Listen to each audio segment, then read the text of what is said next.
Un podcast désopilant présenté par Martin et Charles. C'est qui ça? C'est qui ça? Martin et Charles. Oh là là. Mais où sont-ils que je leur crève les yeux? Qui ça? Martin et Charles. Vous commencez à me fatiguer. Y a pas quelques soissons avec de la bonne soivre, hein? Permettez-moi de vous préciser poliment que vous êtes de pauvres petits cul. Ces amuse-bouches m'ont mis en appétit.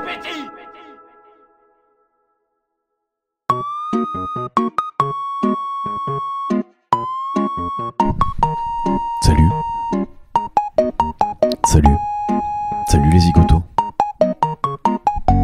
Et alors? On me dit pas salut? Ça va Charles? Ouais. Alors j'ai envie de commencer cet épisode séance tenante. Charles, c'est quand la dernière fois que t'as été invité à un mariage? Eh ben... Le dernier mariage que j'ai fait, c'était quand? Dis donc. Eh ben c'était le printemps dernier. Ah oui, ok, donc relativement récent. Ouais, et je vais à un mariage dans une semaine. Ah oui, c'est vrai. Alors finalement c'est sur 2 jours ou sur un jour? Non, sur un seul jour. Ok. Ah, comment tu sais ça? Je sais tout. On a parlé. Bah oui, on a eu tellement de mal à s'organiser que j'étais obligé de tout savoir. J'étais obligé de tout savoir. Moi, ça doit faire 1 an et demi, presque 2 ans que je suis allé au mariage de mon cousin Thomas. Pas non plus à 5 ans, quoi. Ouais, c'était un mariage, tu sais, un peu où il y avait un peu d'oseille quand même, quoi. Ah, il y avait de la moulaga. Il y avait de la moulaga, il y avait un mec préposé à couper du jambon. D'accord. pour l'apéro. Ouais. Il y avait un photomaton. Il y avait un jambonnier. Ouais, un jambonnier. Ça se passait en Belgique dans une superbe propriété. Dans un corps de ferme rénové, tout moderne, etc. Avec des jeux gonflables pour enfants. Et des nounous. Des nounous. Ah ouais. Des nannies. Mais si je te pose cette question-là, oui. Tu sais pourquoi? Est-ce que c'est l'heure de râler? Ça va être l'heure de rager. Je vais ouvrir la cage à rage. Il est là derrière. On envoie le jingle. On envoie le jingle. Ah bah tiens, ouais, ça me donne envie de créer des nouveaux jingles. On envoie le jingle de la rage. Ça m'énerve. On se retrouve donc. Ça me rappelle. Putain, ça pue dans les cieux. Alors là, ami Aude, si tu étais là saison 1, tu as la ref et ça fait de toi un ou une pote. Bienvenue. Si je te pose la question, Charles, c'est parce que il y a quelque temps, on s'est dit ce serait intéressant de refaire une petite rage. Mais thématique, cette fois. Et cette fois-ci, on part sur le thème du mariage. Le thème donc on est invité à des mariages. Ouais. Et qu'est-ce qui nous énerve pendant un mariage? Et qu'est-ce qui t'énerve à un mariage? Alors, vas-y, je vais te laisser commencer. Ok, je vais commencer. Peut-être pas avec celui-là. Et celui-là, écoute, je suis sûr qu'on l'a en commun. Vas-y. C'est ce que je t'avais dit. Devoir faire des jeux à la con et se ridiculiser devant des gens qu'on ne connaît pas. Ah, des jeux à la con? J'ai fait un mariage dans le Pas-de-Calais il y a quelques années maintenant, où il y avait vraiment les conneries du mariage du Pas-de-Calais, les pyramides humaines, les ballons éclatés. Ça pendant des mariages, j'ai jamais fait ça. T'as jamais vu ça? De ma triste vie. De ma triste vie, je n'ai jamais vu ça. Et je me souviens que de ça, des pyramides humaines et des petits jeux. Mais pendant le mariage? Entre chaque plat, monsieur. Entre les plats? Oui. On sort de table et on vient faire la pyramide humaine. Ouais, c'est ça. C'est si bien résumé quand tu le dis. C'est ça, c'est tout à fait ça. Et de t'entendre le dire, ça m'énerve encore plus. Est-ce qu'on peut appeler notre tireur attitré? Donc on dit là, une balle dans la clavicule. Clavicule gauche, s'il vous plaît. Bah là, c'est quelle pourrait être la punition? Ouais, c'est ça, c'est amputation d'un orteil, quoi. Et on par jeu. Et on appuie l'orteil sur la robe de la mariée pour que ça fasse des petites traînées rouges, tu vois. Ah non, mais jamais. Non, t'as pas connu ça? Jamais de la vida. Pourtant, je pense que c'est assez courant. Alors, c'est quelque chose de populaire. Attention, hein, monsieur, je vous parle de. Je me sens très classiste avec ma réaction, mais. Bah après, moi, de toute façon, je suis en train de dire que c'est de la merde, donc forcément, je le suis aussi. Mais je crois que c'est assez connu parce que TikTok, Instagram, qui, short YouTube, montre souvent des petits jeux comme ça où justement quelqu'un tombe, où la mariée justement tombe, se pète la gueule parce qu'elle est en talons. Et non, ça te parle pas, ça? Non, moi, ouais. Alors déjà, même à un EVG, ça m'aurait saoulé. Mais alors là, pendant le mariage, entre les plats, monsieur. Ah, mais je me suis... Entre les plats. Et oserais-je te dire que quand il n'y avait pas de petits jeux entre les plats, il y avait des discours gênants. Non, j'aurais préféré. Ouais. Il y avait le DJ lâchait quelques sons, principalement les sardines de Patrick Sébastien, qui ont dû revenir plusieurs fois, et les mariés invitaient tout le monde à se lever et à aller sautiller sur la piste de danse, alors que t'es entre le pâté et le saumon, quoi. Ok, donc ouais, mais je pense qu'on va avoir des bonnes connexions. Bon, alors à moi j'ai un problème entre connards. Ouais, c'est exactement. Tu sais, quand tu disais la dernière fois, tu parlais des gens qui dessinent mal et qui insistent. Oui, je m'en souviens. Et ben moi j'ai ça sur les animations qui sont nulles. Ah merde, ouais. Et qui avec les personnes a le recul pour dire non mais là c'est trop chiant ce qui est en train de se passer, stop quoi. À un moment il y a vraiment, je sais pas comment le décrire mieux que le film nul, mal monté de la boulette de papier qu'on se passe. Ah putain, ouais, je crois que je peux voir le délire. En fait, c'est un truc où chacun se filme chez soi, reçoit le papier, machin. Mais en fait, les gens ne montent pas les trucs. Ils veulent absolument que tous ceux qui ont qui ont fait le film soient dessus dans l'intégralité de ce qu'ils ont dit. Ça dure un quart d'heure parfois parce qu'ils ont eu 100. C'est-à-dire que la vidéo commence, le mec est comme ça, et la boule est même pas encore arrivée, et hop, elle arrive. Ouais. Et ça. Non, mais ça, c'est pas grave. C'est la réal qui te. Non, mais c'est en fait, c'est le fait d'être traquenardisé un quart d'heure. Ah putain, oui. À regarder un truc de merde qui est trop long, qui était obviously trop long. En fait, les gens se disent pas, non, mais là, c'est plus drôle ou c'est moyen, genre faisons un truc plus punchy, faisons un peu d'édition ou. Non. C'est de la réal. Toi, c'est la réal qui te. Ouais, mais genre, c'est nul, tu vois. Genre, tu traquenardises pas un quart d'heure des gens, tu leur fais pas perdre un quart d'heure d'espérance de vie là-dessus, tu vois.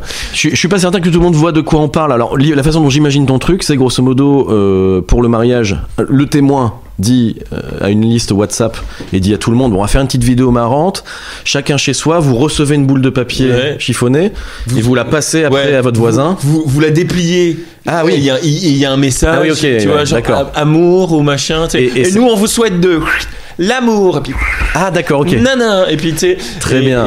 Mais en fait, si c'est bien fait, ça peut faire, c'est un truc qui doit durer 3 minutes, toi, genre, mais en fait c'est long, c'est machin, il y a la moitié des gens, on n'entend pas ce qu'ils disent, on voit pas ce qui est marqué. C'est de la prod, c'est de la merde, c'est de la merde. Genre, comment à un moment tu te dis, voilà, ma vidéo elle est terminée, j'en suis fier, tu vois. Genre, mais j'adore que tu ne critiques pas le concept, mais tu critiques la façon de faire. Mais en fait, n'importe quel concept. Et prenez un micro externe, putain. Pas compliqué d'avoir une carte son. C'est un peu ça, tu vois. Où tu sous-titres. Tu sais, les gens ils font des sketchs pourris. Il faut, pour que ce soit drôle un peu, faut sous-titrer.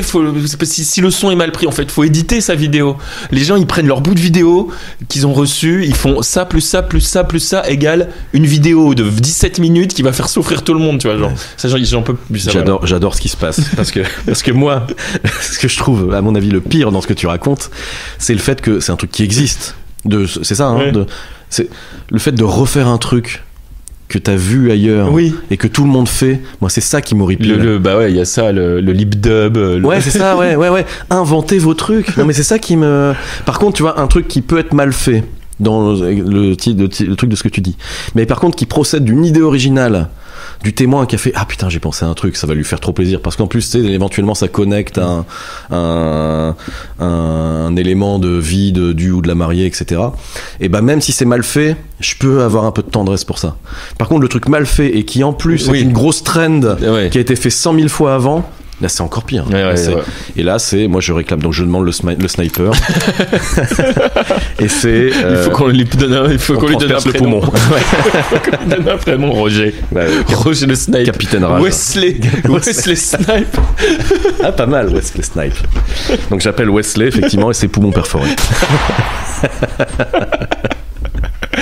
Alors à toi. À moi. Alors qu'est-ce que j'ai ? Je vais dire celle-là. Je voulais la garder pour la fin, mais je pense que là elle est bien. Quand j'ai écrit quand il n'y a pas assez d'alcool à table, J'ai mis entre parenthèses ou que tu conduis, mais ça c'est presque un autre problème. Quand il n'y a pas assez d'alcool à table, je m'explique. Dans les mariages, généralement, c'est des grandes tablées. Non, mais tu vas à un mariage pour picoler, pour faire la fête. T'as des grandes tablées. On va en revenir au truc que tu es censé toi-même faire la partage. C'est notre travail, putain. La bouteille de vin arrive à proximité de toi. On est sur une table de, je sais pas, 6, 7, on va dire. La bouteille de vin arrive à proximité de toi. Tu sers la personne à gauche. Tu te sers toi éventuellement, tu sers la personne à droite, tu passes la bouteille circule, tout le monde se sert du vin. Le temps qu'elle revienne à toi, t'as déjà quasiment fini ton verre, la bouteille est vide. Ça, monsieur. Et tu ne sais pas quand la prochaine arrivera. Ah, ok. Et ça, c'est une angoisse de tous les instants. Comment ça, j'ai un problème avec l'alcool? Non, mais quand il n'y a pas... Alors, je plaisante, parce qu'il y a plus ou moins toujours assez d'alcool. Lors des mariages, a priori, c'est quand même quelque chose, une figure imposée, un incontournable. Mais je pense que quand tu t'ennuies à un mariage... Et souvent les gens... Ah, ouais, vas-y, quand tu t'ennuies à un mariage... ça peut être déterminant d'occuper ses mains et d'occuper... sa bouche. Avec un petit... tu partages ou pas? Alors, plus ou moins. Et là, Wesley, j'ai aucune cible à donner à Wesley. Ouais, est-ce que ça va pas aussi dans... Ça dépend de la... Alors, il y a deux choses. Déjà, je pense que quand tu as organisé ton mariage, souvent les gens ont peur qu'il y ait plutôt pas assez d'alcool que trop. Oui, donc, et donc il y en a souvent plutôt pas mal. Après, ça peut être aussi l'équipe qui est pas assez réactive ou qui dit non on y va mollo. Des fois il y a des gens qui se permettent alors que c'est ton mariage de freiner les bouteilles, freiner les trucs, les machins et tout. Bon, ça peut arriver. Ça ou alors à la table de 7 6 7 tu as deux trois ou 4 personnes qui sont vraiment des bons copains d'enfance qui sont contents de se retrouver.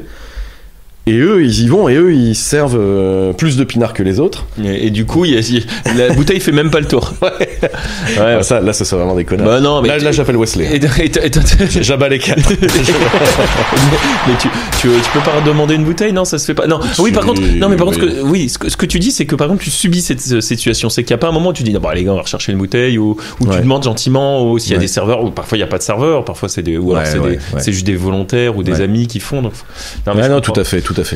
Écoute, par contre, les 2 derniers que j'ai fait, par contre, et celui de mon cousin en Belgique et celui du Pas-de-Calais dont je te parlais avec les jeux et les pyramides, il y avait la bonne idée d'avoir une pompe à bière à disposition pour ceux qui avaient soif. Tu te lèves, tu vas chercher ta bière. C'est toujours le cas. Alors, on est en 2025, les gars. Il serait temps de sortir la pompe à bière. Mais par contre, t'as dit quelque chose de très important quand tu t'ennuies. En fait, alors, ce que je ne supporte pas, mais vraiment pas, c'est la mauvaise gestion des tables. Des timings. Des timings. Ah ouais, non.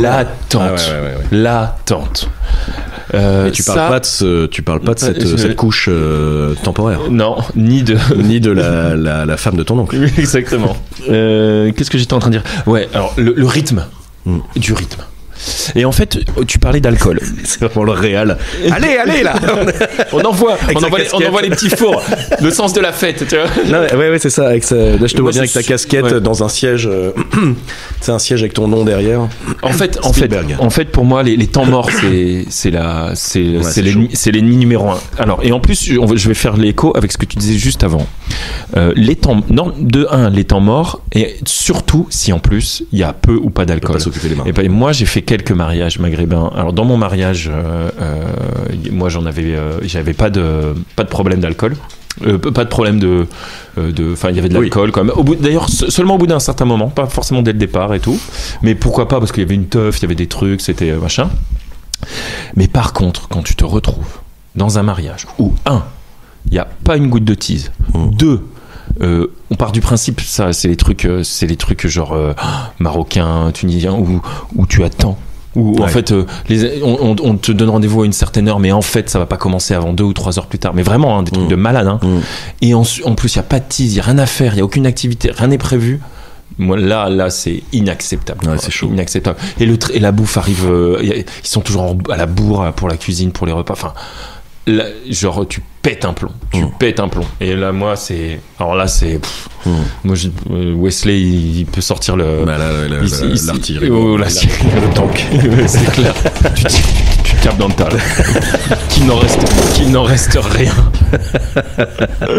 Non, mais vraiment, les temps morts. Bah ça, j'ai jamais connu. C'est très spécifique ce que tu dis. Effectivement, Non, mais tu peux aussi là, ça me donne pas envie d'y aller. Tu peux quand même avoir des. Ah oui, mais justement, ce que je suis en train de me dire, on est un peu exigeant quand même parce que quand tu parlais de tes mariés qui faisaient des petites activités un peu trop lesques entre chaque machin, c'est pour donner du rythme. C'est les gens qui craignent l'autre. Donc oui, c'est un équilibre délicat. Hein.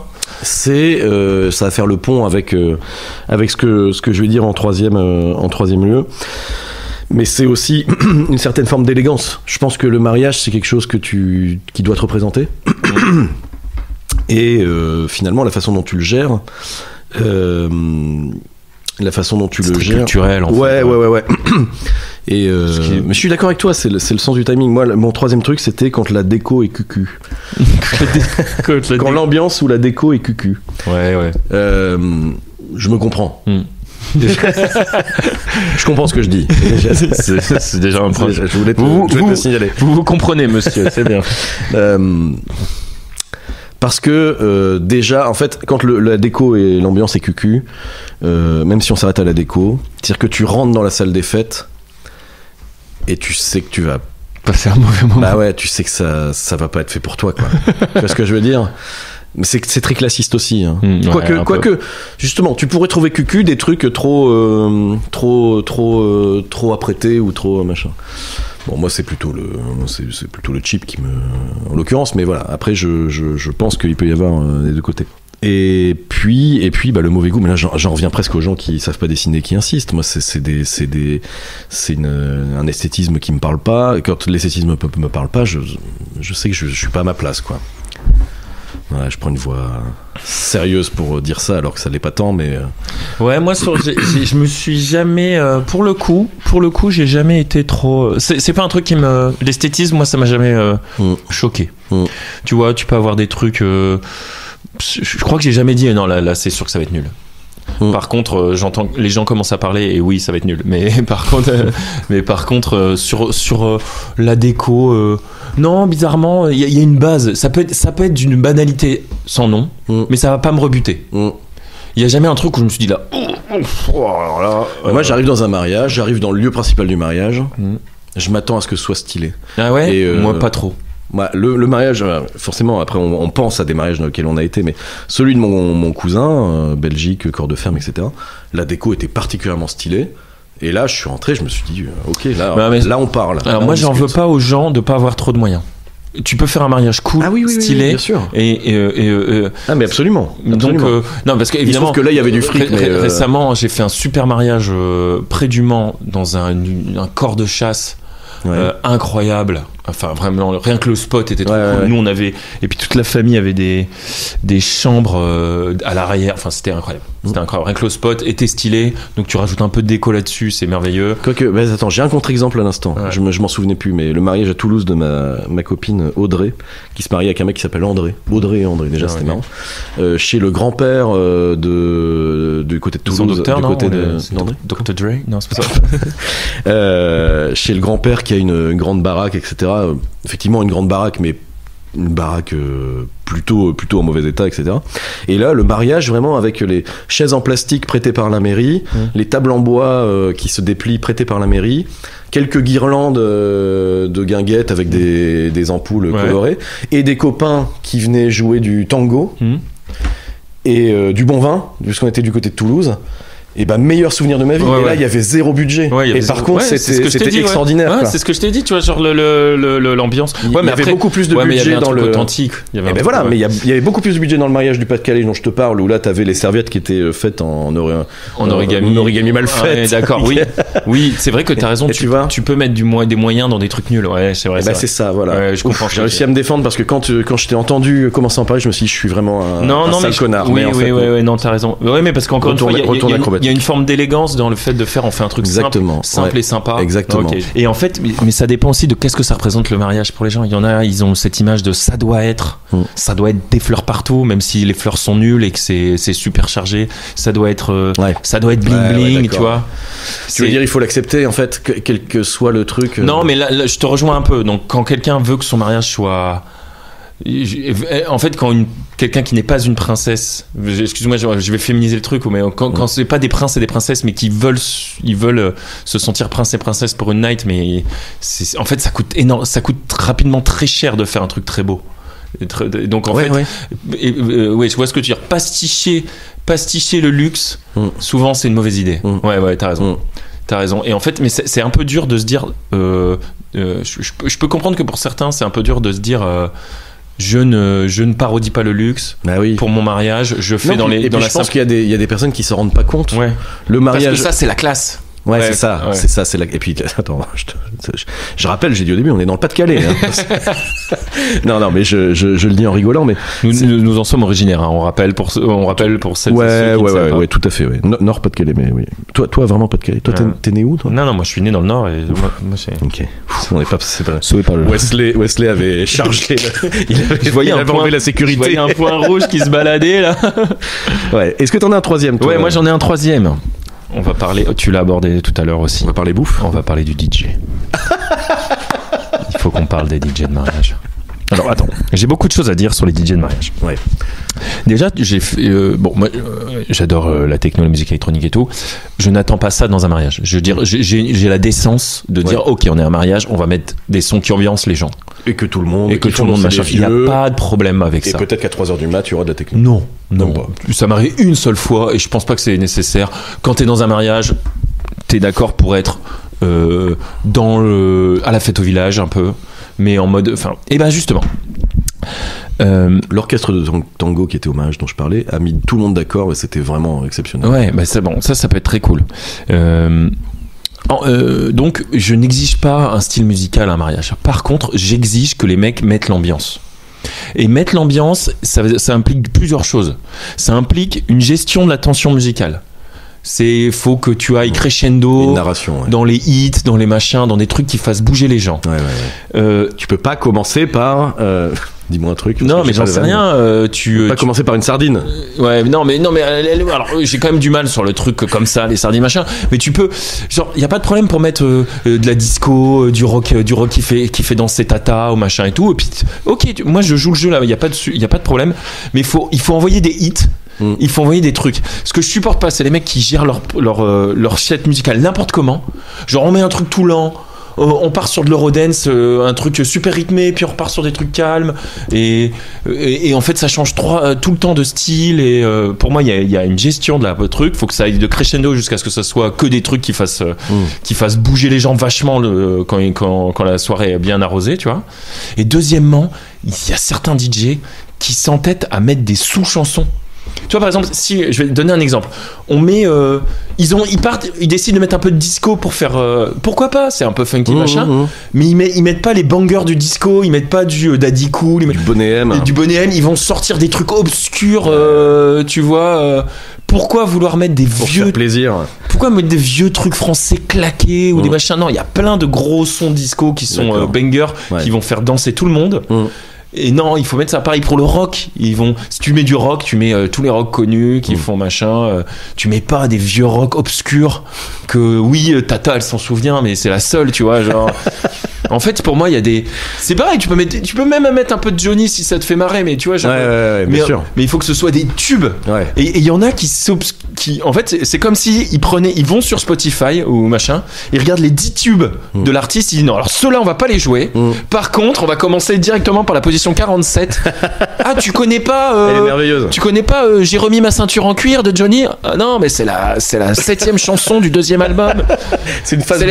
C'est la bonus track du 2e album. Mais non, mais tu mets pas ça, tu mets allumer le feu, tu fermes ta gueule. Est-ce que tu dis ça parce que t'as vécu un mariage comme ça? Ouais, mais mais plusieurs fois. Plusieurs fois. Mais ou des mecs qui mettent des trucs.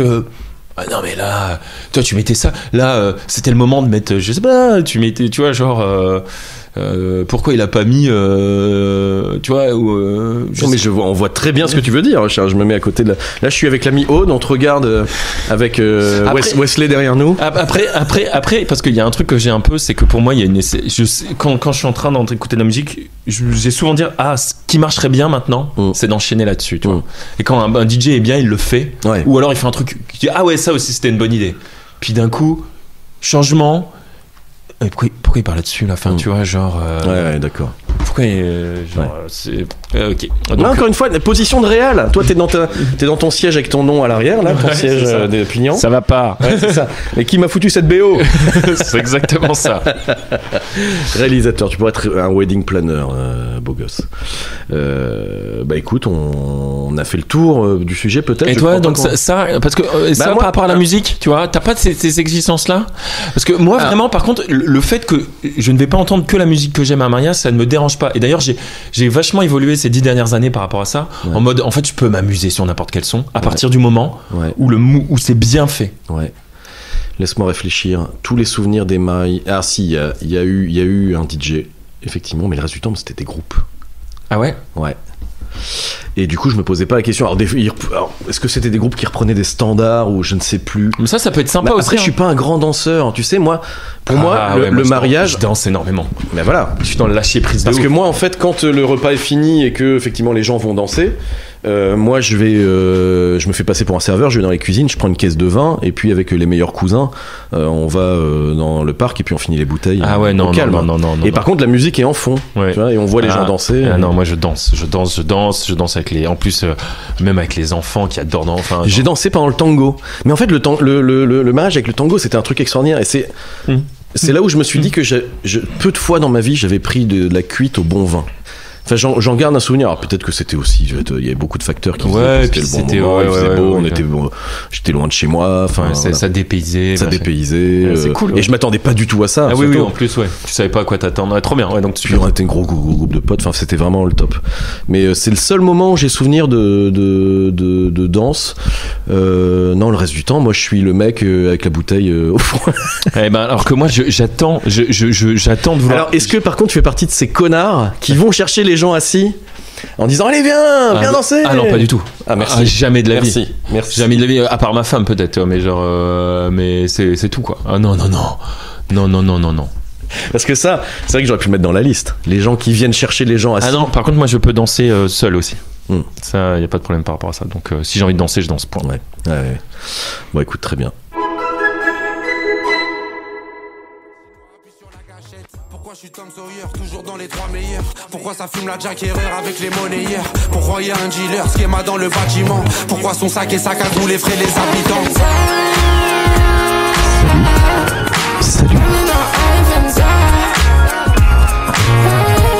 Salut les zigotos. Alors où est-ce que tu nous emmènes ici là? On est où là? Raconte-nous. Ok, donc tu n'as pas la ref? Pas du tout. C'est un truc dont je vais te parler. Shot de tequila, flex. Le sorteur on écoute Bienvenue dans High and Finzerb. Ah, d'accord. De plein de gens. Là, c'est le générique de l'émission. Ah, d'accord. Je connaissais pas, mais je connais de réputation. Comment ça s'appelle? C'est Gigi et Jean Jass et Caballero. Caballero, ouais. C'est ça. Et j'avais envie de t'en parler un petit peu. Donc déjà, c'est bien. Tu vois de quoi je vais parler. Ouais. Puis je connais même un ou deux, trois sons de ce truc-là. Ok, d'accord. Mais celui-là, et j'avais pas percuté sur le. Bah, c'est la saison 5. Déjà. Bah oui, c'est la toute dernière. Ah bon? Et moi, c'est là où je découvre l'émission parce que elle est cette année accompagnée donc d'un concours de son organisé par Legend Industries, qui est le studio de Chronomusic, ouais, Andrés et Ronard. Voilà. Legend Industries. Et donc ça. Alors je sais pas comment ça se passe. Peut-être que toi justement tu vas pouvoir témoigner sur le passé, sur les épisodes passés, mais moi je n'ai vu que cette saison-là, et j'ai trouvé ça vraiment très sympa. Ah ouais. Sachant que, attention, il y a deux, je sais pas si ça se passait comme ça déjà à l'époque, mais il y a deux vidéos. Il y a la vidéo avec des concours à la con où ils sont complètement archi défoncés et ils doivent faire des activités. Ouais, c'est ça, ouais. Et une partie où ils produisent du son et ils doivent poser des freestyles dans un temps limité pour à la fin sortir la meilleure chanson. Une espèce de, comment ça s'appelle le concours sur Netflix de Nouvelle École. Ouais. Voilà, tout à fait. Ok, ouais. Non, mais moi ça se passait pas comme ça avant. Je connais assez peu. En fait, j'ai juste le concept. Je le trouvais débile. J'ai dû regarder un épisode ou deux de la première saison, tu vois, dans une villa à Marbella, où il y a le roi Enoch. Ouais, le roi Enoch qui déboule avec je sais pas qui. Non, c'était avec Caballero et Jean Jass qui accueillent leurs invités avec une statue du penseur de Rodin sculptée dans la résine de cannabis. Ah ouais, d'accord. Et puis il y avait des donc il y a des rappeurs entre guillemets plus ou moins connus. Ouais, c'est ça. Et puis il y a des petits jeunes. Ouais, voilà. C'est ça le concours de son se fait entre nouveaux talents, quoi. Ouais, c'est ça. Mais là pour le coup ils sont pas que là, c'était vraiment ils sont tous un peu street, mais ils sont ciblés que pour leurs endurances à la mais c'est débile. Typiquement il y a la première épreuve, on les enferme dans une Renault Espace et on prend des canons, des gros souffleurs, et ils mettent des bédos dedans et ils font un aquarium, mais de l'enfer, tu vois. Ah ouais. De l'enfer. Est-ce que c'est potentiellement dangereux? Bah oui, c'est débile et c'est dangereux. Tout le monde se barre en courant et tout, c'est n'importe quoi. Alors c'est pas la partie qui m'a le plus intéressé. Non, mais en fait moi j'ai regardé, non mais quand je te dis j'ai dû regarder 20 minutes en tout, tu vois, genre tu vois là. Mais je pense avoir compris que en fait le fait qu'il y ait un concours de son et justement un reportage en fait t'as une vidéo YouTube qui dure 1h et demie sur tout le truc. Non mais alors sur la partie son. Ouais.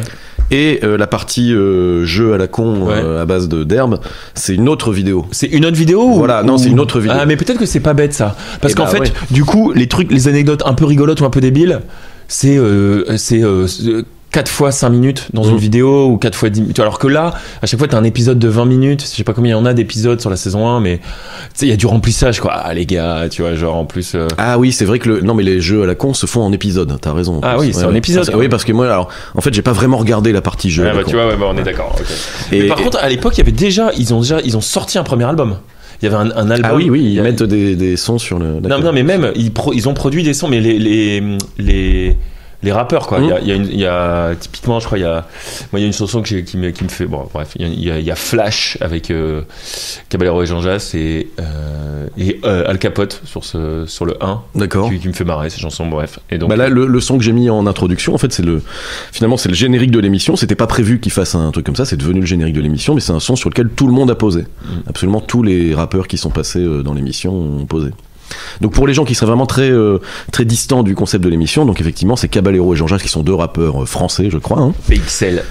Ah d'accord, bruxellois. Qui organisent à Marbella en Espagne. Alors c'est toujours au même endroit dans une. Ouais, bah là c'est une grosse villa à Marbella. Ouais, okay. Ils foutent 15 rappeurs dans une villa. Avec un stock d'herbe monumental, et donc il se passe des trucs et c'est filmé et c'est bien, en fait c'est bien filmé, c'est bien produit, c'est ça aussi qui est marrant, c'est que c'est vraiment une grosse prod, tu sens que ça, de toute façon ça pue le fric, mais est-ce que c'est pas le rap moderne finalement? Charles, est-ce que le rap est de droite? Vraie question d'ailleurs. Oui, évidemment qu'il l'est. Mais je crois qu'il se revendique de droite. Bah tu te souviens le mec, c'est Caris qui dans une interview disait c'est qui le modèle ultime, c'est Sarkozy. Ouais, je cherchais ça. Ouais, je crois qu'il dit le rap moderne est né avec Nicolas Sarkozy. Et donc voilà, ils foutent tout le monde dans une villa. Et donc cette année, je sais pas si c'était le cas des années précédentes, mais j'ai cru comprendre que c'était un peu une nouveauté. Effectivement, le studio Legend Industries, qui regroupe 3 beatmakers que j'affectionne particulièrement, Chronomusic, Pandrez et Ronard, sont invités à produire des sons pendant toute la journée et toute la nuit. Et en fait, ça défile. Ils ont une pièce réservée à ça et ça défile. Tout le monde défile dès que quelqu'un entend un son, dit bah moi j'aimerais bien poser un petit truc là-dessus. Et Il y a pas d'ordre, il y a pas de règles, il y a pas d'ordre. Et ça marche. Et c'est la vidéo qui dure 1h30 qui présente ça est vraiment super. C'est ma reco, alors c'est pour ça que je commençais par ça. C'est une grosse recommandation. Ouais, donc du coup je fais Aïe Finzerbe saison 5. Ah ouais, tout à fait, l'album est disponible partout. Ah ouais, tu veux dire pour YouTube ? Ouais, pour voir la vidéo, ouais. Ouais, bah ouais, je crois qu'elle est hébergée sur le compte de Legend Industries. Je vérifierai tout de suite. Je vais vérifier tout de suite. C'est bien sur le compte de Legend Industries. Le titre de la vidéo, c'est On a survécu à Aïe Finzerbe. Voilà. Ça dure un peu plus d'1 heure et ça raconte tout ça. C'est hyper bien foutu. C'est entrecoupé d'interviews où les mecs débriefent en disant voilà, à ce moment-là, on était complètement capoute et tout le monde débarque en étant complètement excité. Et voilà, il se passe plein de trucs et c'est un reportage vraiment hyper marrant. Et donc, ça a donné lieu à une mixtape qui est sortie sur toutes les plateformes. Ah mais ils ont encore leur souffleur là, on le voit au début là. J'étais en train de regarder les premières images et attends, tu envoies ça, ouais. Tac, machin. Ça là.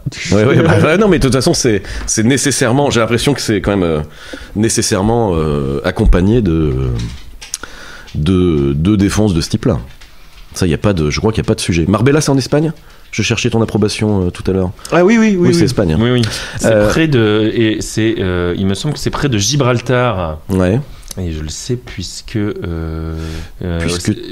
ouais, c'est ça, il y a Marbella ou Malaga, bonnet blanc et blanc bonnet. Hein. Ouais. Et je le sais puisque un ami navigateur que j'ai déjà nommé a échoué à Marbella après s'être fait tabasser son bateau par des orques au détroit de Gibraltar. Cette anecdote est folle et pourtant, ami Aude, elle te paraît fausse et pourtant elle est vraie. Non, mais en fait, blague à part, c'est ce truc qui peut être surprenant et en fait commun. Il y a des orques taquins à l'entrée du détroit de Gibraltar et qui jouent avec les bateaux, qui les abîment assez souvent. On rappelle qu'il faut sauver Willy. Pour en dire 2 mots quand même de ce petit reportage, il y a quand même des séquences assez cultes. C'est juste pour teaser un petit peu, te donner envie d'aller voir et mais donner à l'ami Aude. En fait, tu sais aussi, il y a un truc qui m'a fait arrêter de regarder ce truc-là, la saison 1, c'est... Je me suis dit, mais qu'est-ce que je cautionne là en regardant? Non, mais alors toi, tu parles vraiment de la partie jeu à la con à base d'herbe. Oui, mais tout. En fait, d'accord. Tout. La prod de ce truc-là.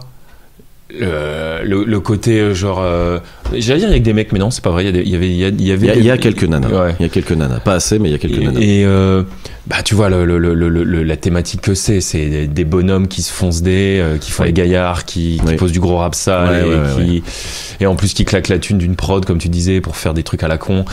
Est-ce que tu vois genre c'est pareil, faut pas toujours se flageller, tu vois, mais alors la vidéo de Legend Industries est pas du tout orientée là-dessus. Non, mais il y a une intro qui dit ils doivent être prod son et tout, ça doit être sympa, ouais. Ouais, c'est ça. La vidéo de Legend Industries n'est pas du tout orientée là-dessus. Il y a quand même un avant-propos qui dit voilà, on est dans une pièce et toute la journée il y a des mecs qui défilent et ils sont tous dans des sales états, mais on ne laisse poser que les mecs qui ont quelque chose à dire et qui ont quelque chose de prêt. Enfin, tu vois, eux ils sont quand même un peu sérieux. Voilà, eux ils sont pros, ils sont là et surtout ils ont pour objectif de sortir 10 morceaux en 5 jours, quoi. Le seul moment où ça dérape, c'est quand le roi Enoch, quand c'est au tour du roi Enoch de poser. Donc lui, mais de toute façon, je pense que lui, hélas, le roi. Ça a beau être le roi, on le rappelle, hein, c'est notre roi. Mais en fait, est-ce le roi ou le bouffon? Non, mais c'est non, mais alors là déjà, lui, c'est une séquence qui est un peu gênante, un peu cringe. Ouais, un peu cringe parce que déjà, il veut une instru bien à lui, donc en fait, il y a juste un kick qui fait boum, boum, boum, boum, une vieille basse qui fait. Et le roi Enoch pose dessus en faisant il fait un dialogue à lui tout seul de gangsters qui sont enfin bon bref, c'est plutôt gênant. C'est plutôt gênant et le son est disponible, il dure 8 minutes et c'est un monologue du roi Enoch sur une instru qui je sais pas si beaucoup de gens iront au bout de ce morceau là. Voilà, mais ça c'est la parenthèse. Ouais, mais le roi Enoch, le reste du temps, ouais, bah, le roi Enoch après c'est son délire, c'est un personnage. Ça m'évoque ce personnage là, ça m'évoque un personnage côté DJ. T'as un mec qui je me souviens quand on sortait beaucoup, il faisait partie des top DJ, mais je crois il surfait encore sur sa vague d'avant. Il s'appelait Ricardo Villalobos. Ah ouais, Vilain Bolos comme je l'appelais. Ricardo Vilain Bolos, qui était un déchet absolu. Déchet, le mec il était tout le temps déchiré quand il arrivait. Déjà, une fois sur 3 ou sur 2, en fait il n'y avait pas de show. Un DJ, c'est ça? Ouais. Il n'y avait pas de show, c'était l'enfer. Il y a des problèmes, tu vois, et au final, les trucs sortaient pas. Je crois que sur 4 festoches ou machin où je devais le voir, je l'ai dû le voir une fois. Et c'était nul. Le mec savait plus mixer. Enfin, genre, c'était. Et en fait, il y avait le truc qu'il arrivait tout le temps déchiré sur set. Et c'était ça le spectacle. C'était ça le spectacle. Ouais. Mais en fait, c'est fatigant. C'était pathétique. Et bah ouais, voilà, c'est ça. Et genre, est-ce que toutes les. Après, ça, c'est un peu l'histoire du rock'n'roll. Ouais, c'est un peu ça, ouais. C'est que oui, les mecs arrivent déchirés sur scène, les mecs dégueulent. Mais le spectacle, c'est ça avant tout. Ouais, mais. La musique, tu l'écouteras sur le disque. mais il y a ça, il y a toujours eu ça, ces personnages-là Non, enfin, non. C'est très peu cautionné quand même. Aujourd'hui, de toute façon, un mec qui fait un faux pas, qui arriverait déchiré, etc. sur scène, se ferait huer plus qu'autre chose. Je crois. Dans le rock, dans le rap, dans tout ce que tu veux. Je sais pas, ouais, je me pose la question. Ouais, parce que les gens viennent écouter le son, quoi. Enfin, genre, viennent voir le. Ouais, je pense qu'aujourd'hui, il y a vraiment une attente de. On vient voir une performance. Ouais. Donc les tickets valent cher. Ouais, c'est ça. Je pense. Hein. Ouais, donc tu veux que le mec produise sur scène, t'es pas là pour. Ouais. Je crois qu'il y a une anecdote à Beauregard, un festival qui se passe pas très loin d'ici. Beauregard, PNL arrive sur scène et le son est dégueulasse ou l'autotune est mal réglé, ou enfin je sais pas, il y a un truc. Donc grosso modo le public le régisseur et pas les artistes, etc. Les mecs le prennent pour eux, posent le micro, ils ont chanté 10 minutes, un quart d'heure et ils se barrent. Donc attitude de rockstar là du coup, pour de vrai, mais ils sont parvenus. Et du coup là par contre après c'était bien eux qui étaient hués. D'accord. Mais voilà, tout ça pour dire que le public peut être exigeant. Aujourd'hui, il l'est peut-être de plus en plus. À tort ou à raison. À tort ou à raison. On vous laisse nous répondre sur tous les réseaux. On va prendre un appel de Nadine. Allô. Sur les séquences un peu cultes, les 3 bonhommes qui rappent, donc les 3 jeunes, c'est un Canadien qui gagne à la fin. L'issue est assez rigolote parce que donc les 3 composent leurs morceaux. Alors c'est que du rap vraiment très moderne. Hein. T'as 2 nanas, une fille et 2 mecs, et le jury en fait est composé de seniors de la maison de retraite qui est à côté de la villa. Et qui en plus sont espagnols, donc ils ne parlent pas français. Donc grosso modo, ça se joue sur le côté tube. Comment il s'appelle? Je vois l'album ici là. Tu vois l'album? Les TikTok de Bardella.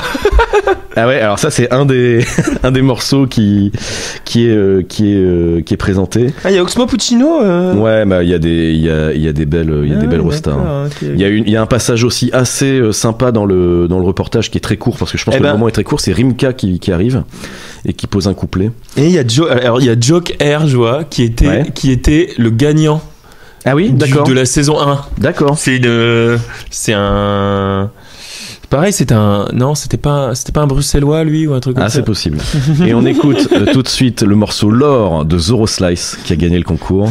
On l'écoute, on vous reprend juste après.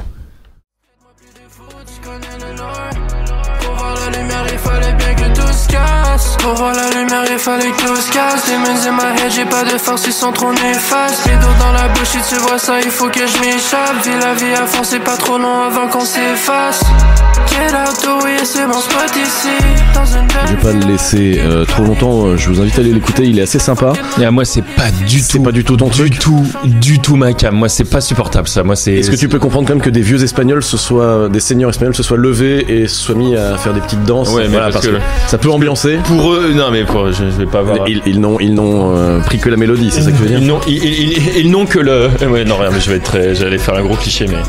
Ils évaluent une musique alors qu'à son potentiel de chiner une petite, pour moi, les Espagnols. Donc ils se sont dit là, ma probabilité de coït est plus élevée avec cette chanson, je prends ce son, tu vois. Il l'a dit, son horreur. Il l'a dit. Et c'est sur Entre Potes que vous l'avez entendu. La première fois. On est avec Charles. Jusqu'à. La première fois que vous l'avez entendu. C'est sur ETP.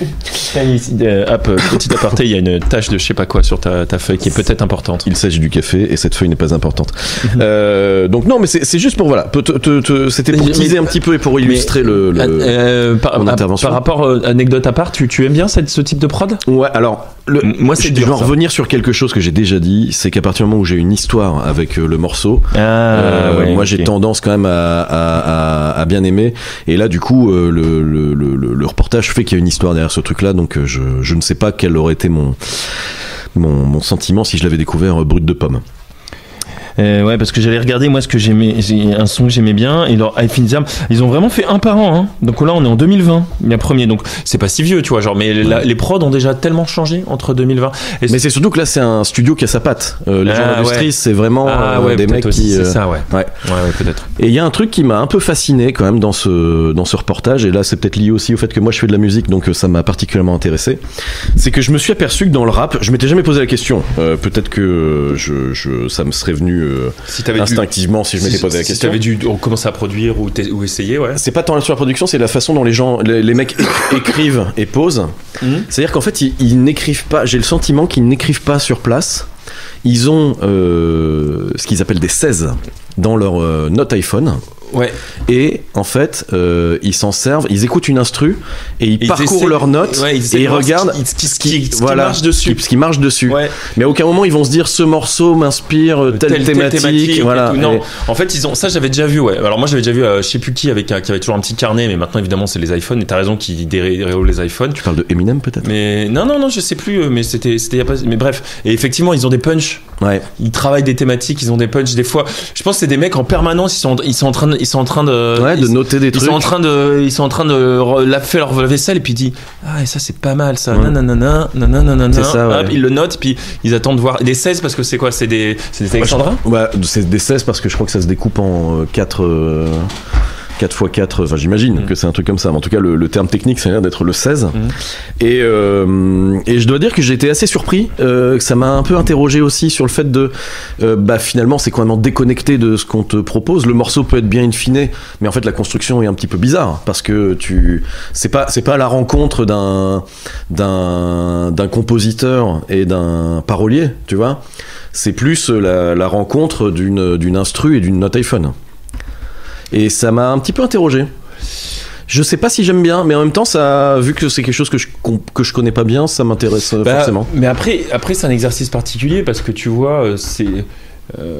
Dans les musiques à guitare qui sont les miennes, c'est absolument inconcevable. Ouais. Je pourrais pas avoir des notes des textes préécrits. Toi, comment ça marche toi, le processus créatif selon toi? Moi, il y a d'abord un. C'est les mecs dans Monochrome. Pour prendre l'exemple Monochrome, les mecs sont à la compo, donc vraiment les mecs m'envoient un truc qui, enfin je suis le processus avec eux et je donne mon avis aussi sur la compo, mais c'est plus eux qui sont aux manettes. Et il y a une thématique, vous dites non, ils m'envoient ça, un truc puissant. M'envoie ça, la colère, la façon de la tristesse. Non. Alors ça, effectivement, Geoffrey qui est qui a un peu vraiment, qui a vraiment la main sur les instrus. Tim étant plus à rajouter des motifs et des idées. Des fois, effectivement, il me dit là, je t'envoie ça. Là, à mon avis, là, faut que ça pleure, quoi. Ou faut, voilà, c'est un truc un peu triste, etc. Ouais. Il donne, mais c'est pas forcément ce que je vais faire derrière, et il le sait. Mais par contre, généralement, quand il se permet de le dire, c'est qu'il y a une vraie tonalité qui fait que tu peux pas faire vraiment autre chose. Mais tu vas pas faire une reprise du petit bonhomme en mousse dessus, quoi. Ou alors ce serait vraiment très méta, mais parce qu'après tu peux faire des trucs méta comme ça. Hein. Et moi la façon dont j'écris en fait c'est plus que généralement je prends le refrain parce que je me dis c'est le refrain qui va masteriser un petit peu le tout et j'écris le refrain d'abord. Mais par contre je n'ai pas forcément d'idée du thème sur lequel je parle. Et t'as pas de mélodie dessus. Il n'y a pas de mélodie, il n'y a pas de... Non, je prends le truc tout nu. Et alors, oui, et c'est marrant, alors quel est ce... Parce que... Mais donc le truc sort, tu vois, c'est une vraie... Enfin, à mon sens, c'est une vraie composition, voilà. Pour moi, le truc sort, c'est un morceau qui est vraiment un morceau original. C'est-à-dire qu'eux ont composé l'instru à partir de rien, et moi j'ai écrit le texte à partir de rien. Ce qui est pas vrai dans donc les gens d'industrie et donc la production musicale rap, parce que déjà, le mec n'est même pas forcément dans la pièce au moment où l'instru commence à partir. Quand l'instru se fait, généralement, c'est que les beatmakers entre eux, ou alors t'as 2-3 mecs autour qui donnent des conseils, etc. Mais le mec qui, in fine, va chanter par-dessus, n'est même pas là dès le début du process. Ah oui, non, mais on le sait, puisque même toujours dans les battles, en fait, tu sais, en gros, puis des fois, ils font, on next, tu sais, en fait, ils cherchent quand même il y a quand même, je pense, ils cherchent une instru qui les... Oui, je vois ce que tu dis, une couleur, quoi. Et puis qui les capte, ils se disent, là, ça va sortir, là-dessus, je vais réussir à sortir des trucs, tu vois. Il y a quand même un truc, mais je comprends que ce soit pas le même processus, et surtout le fait d'avoir des punchlines préécrites. Mais je sais pas si je le dénigre pas, moi, parce que je pense que t'es dans un processus créatif permanent. Tu vois, t'as des thématiques, puis comme c'est un art de la punchline, un art de la plus quand même. C'est quand même plus un art. Même si tu fais des rimes, tu fais des vers sans en avoir l'air dans ton écriture. Le jeu. L'exercice d'écriture sur le rap est plus important, quoi. Il faut que ça rit, il faut que ça tombe bien, il faut que ça sonne bien, il faut que la punchline soit un truc. Donc les mecs sont toujours en train d'avoir leur punchline, et ça peut-être que je comprends. Toi tu dis il y a un côté un peu déceptif, le mec fait son marché dans ses punchlines qu'il a. C'est plus de voir les mecs qui sont tous dans les canapés, tous les rappeurs à scroller leur téléphone, machin, et à un moment donné il y en a un qui fait moi j'ai peut-être un truc, machin, je peux peut-être tenter un truc, et là il va derrière le micro, il essaye et j'imagine, alors ça c'est pas mis dans le reportage, mais j'imagine que des fois ils disent non en fait ça passe pas, finalement je me suis trompé. Mais c'est plus de les voir effectivement scroller dans le canapé, alors que un truc un peu froid en fait, une écoute active mais qui se voit pas en tant qu'écoute active, et clairement moi si j'étais en train de composer, je pourrais pas être dans le canapé en train de chercher des paroles précises. C'est surtout que en fait c'est relativement inconcevable pour le façon dont moi je travaille, mais je pense que c'est vraiment pour mais c'est pas parce que c'est inconcevable que c'est méprisant, parce que je suis complètement d'accord avec toi. Je trouve que les rappeurs ont une certaine forme d'avance sur les placements qu'ils peuvent faire musicalement, etc. Et que finalement nous dans les musiques à guitare on devrait aller chercher un petit peu de ce qu'ils arrivent à faire, surtout dans les placements et dans la façon dont ils vont aussi diversifier le flow d'une phrase à l'autre, d'un couplet à l'autre. Alors que dans le rock, on est souvent sur du la la la la la la. Tu sais, on est très. Et d'ailleurs, ça m'évoque quelque chose, c'est que est-ce qu'il y a des allers-retours entre la compo et la voix, et parce que en fait, toi, tu vas poser ton chant sur une chanson. Forcément, la mélodie que tu vas prendre, elle va s'harmoniser avec la compo, bien sûr. Mais comment ça s'appelle le fait que la voix, tu sais, les notes de la piste vocale elle-même soient reprises ensuite dans la compo? Il y a des allers-retours comme ça ou... Ouais, généralement ça peut arriver que parce qu'une fois que je mets la voix sur un refrain, c'est surtout vrai pour les refrains, parce que sont le morceau le refrain, il faut que ce soit le money time, et il faut que ce soit le moment où ça chante vraiment. On peut s'autoriser à être plus rythmique sur les couplets, enfin en tout cas c'est comme ça comme ça que moi je travaille, et généralement effectivement un refrain qui donne finalement une autre couleur au morceau, parce que moi quand je chante j'essaie d'harmoniser et de pas avoir la mélodie attendue en premier, tu vois, c'est un peu c'est mon gimmick. C'est dire que quand t'entends le refrain uniquement instrumental, il y a forcément quelque chose qui vient, et tu vas avoir tendance à suivre la guitare et tu vois, y aller dans le sens de ce qui est fait. Et moi j'aime bien contrebalancer le truc et plus harmoniser et aller sur quelque chose d'un peu inattendu. Et généralement quand je sors mon refrain et qu'on le valide, il peut y avoir des lead guitares, donc les guitares où t'as juste quelques notes sur les dernières cordes qui arrivent derrière pour compléter et pour étoffer un petit peu le truc, pour accessoiriser le. Mais tu vois, typiquement je suis en train de penser à après là on est sur du métal, mais je pense à du Iron Maiden. Les lead guitares sont toujours en écho. Mais par exemple, mais n'importe quoi de Iron Maiden, mais Run to the Hills. Run to the Hills. C'est un. Répète. Ouais. Peut-être. Ah d'accord, ok, et tu vois, et y avait, on est forcément sur des allers-retours. Le mec fait un truc en live, le mec fait ça c'est bien, vas-y continue, puis avec, tu veux dire, avec un bandana dans les cheveux. Avec un bandana dans les cheveux et des pantalons en cuir qui remontent. Oh là, attention, pas de pantalon en cuir chez moi, bien sûr. Bientôt ils auront une moto. Est-ce qu'il y a des motos dans les pochettes de... Je suis un peu fort là, peut-être. Non. Oui, il y a certainement une moto. Il y a certainement des motos. Des motos. Mais alors, ok, voilà. Et donc, fin de mon petit, ma petite découverte à Effinzer. Moi, c'est la première fois que je regardais. Et voilà. Et j'ai trouvé vraiment ça cool. Et comment dire, je trouve la vidéo particulièrement bien foutue parce que je pense qu'elle s'attarde sur des petits moments. de prod. Et je pense que elle n'est pas tombée dans le piège de reprendre le concept de télé-réalité qui est celui des petits jeux, où ça a l'air. J'ai regardé le premier épisode des petits jeux où là c'est vraiment c'est du Koh-Lanta-like, quoi. Ouais, c'est ça. Et puis il les rassemble. Alors aujourd'hui, les gars, on va faire ça et tout. Et ça évite ça. Tu vois, une des erreurs, ça aurait été de se concentrer trop sur les 3 personnes qui doivent faire les 3 morceaux principaux pour au final être jugés. Là, ça aurait été une vidéo un peu à la challenge de Squeezie ou exactement, ou de Mr V. Là. Et en fait, au final, les 3 bonhommes, j'ai envie de te dire, c'est quasiment le dernier quart d'heure. Tu vois, c'est dire à quel point ils ont vraiment concentré l'action sur tout ce qui se passe autour et même l'organisation. J'ai même presque la logistique du truc, parce que finalement la salle des studios c'est la chambre d'un gars, donc il passe un petit peu de temps à te dire bah voilà, nous en fait on était emmerdés parce qu'on s'est dit, on disait au gars t'es sûr parce qu'on va finir peut-être des fois un peu tard et tout, pour toi ça va être chiant, et le mec disait non mais j'irai dormir, on se démerdera, etc. Tu vois, il s'attarde sur des trucs que je trouve vraiment marrants parce que ça te met dedans, quoi. Et en fait donc si je comprends bien, ta reco c'est vraiment cette vidéo de Legend, c'est quoi Legend Industries. Le fait que ça dans Fines Herbes est finalement on a survécu à Fines Herbes. Et ce que je veux dire, c'est que c'est pas la défense absolue de Fines Herbes en tant que telle là que tu nous fais là, c'est surtout. Bah écoute, non, il se trouve que ça s'est fait grâce à Fines Herbes, mais effectivement c'est que de la connexion. Et ben je vais regarder cette vidéo, ça me donne envie. Je vous le recommande, voilà. Écoute, merci Charles. Eh ben écoute, merci à toi. On va souhaiter à l'ami Aude une excellente. Des bons mariages. Une excellente quinzaine de bons mariages. Ça fait longtemps que j'ai pas été à un mariage là. Invitez-moi à un mariage. Ami Aude, marie-toi.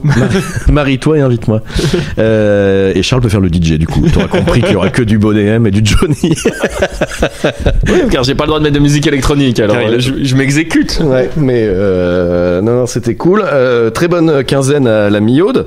On se retrouve dans 15 jours pour un nouvel épisode d'Entrepode. D'ici là, portez-vous bien. On vous dit à très bientôt. Au revoir. Au revoir. Bisous.